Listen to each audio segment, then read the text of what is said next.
Hello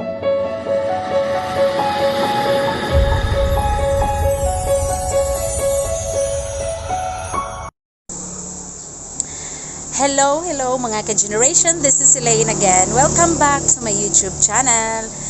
For today's video guys, I will show you kung paano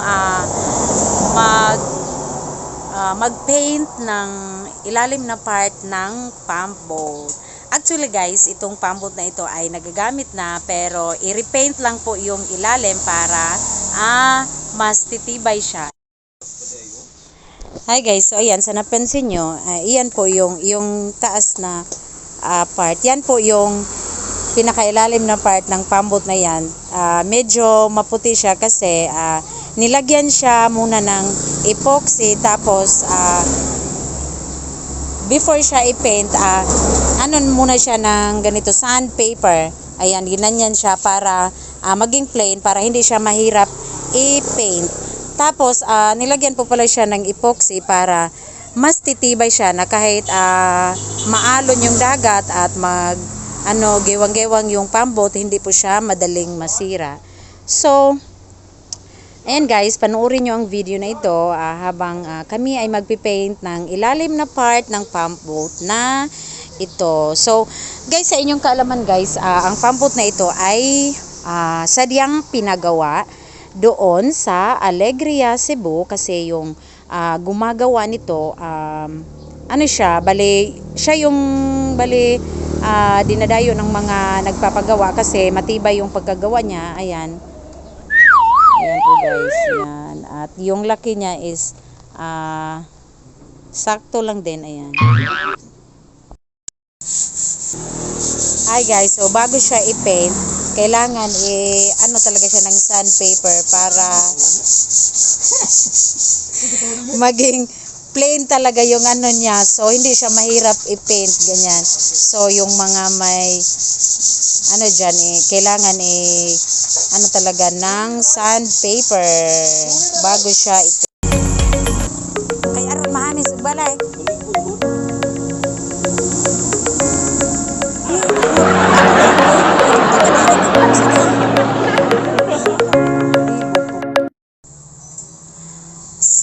So ayan guys, while waiting sa paint roller tsaka yung brush, ito palang pump boat na ito, mga medyo 1 month na mahigit, at tapos ginamit na po siya, pero dahil palagi siyang ng alon, kaya kailangan siyang i-repaint, tapos nilagyan muna ng epoxy para mas lalo siyang titibay. Ayan, so kasi nowadays medyo palaging mahangin, so maalon yung dagat.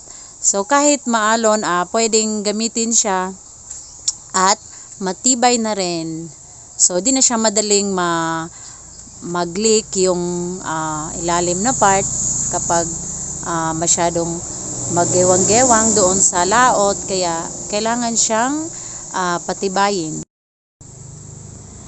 So guys, kasi yung color ng pump boat is orange, ang i-partner talaga sana namin is color green, pero naubusan ng stock, kaya walang ibang choice kundi itong color gray na paint. Okay lang naman kasi sa ilalim lang naman na part ng pump boat tsaka sa loob, so hindi siya masyadong nakikita, kaya okay lang na color gray yung i-paint natin. So guys, ang binili lang po natin is 1 liter na paint, tsaka yung panghalo niya, yung hardener, 1/4 liter lang po, kasi 1 liter lang din yung paint na gagamitin. So ganyan yung mixing niya. And then guys, ito palang mga binili namin, yan talaga yung pang paint ng pump boat. So yan guys, while waiting sa paint roller tsaka yung brush, ayan, papakita ko muna sa inyo yan. So sa mga gustong malaman kung ano yung tamang gamitin para sa pump boat, ayan, epoxy primer, tapos yung color, and then yung pang mix naman, epoxy 111 hardener.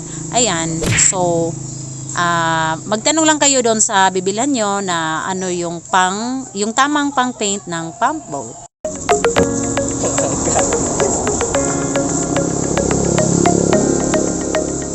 Primer paint and then epoxy hardener. Yan.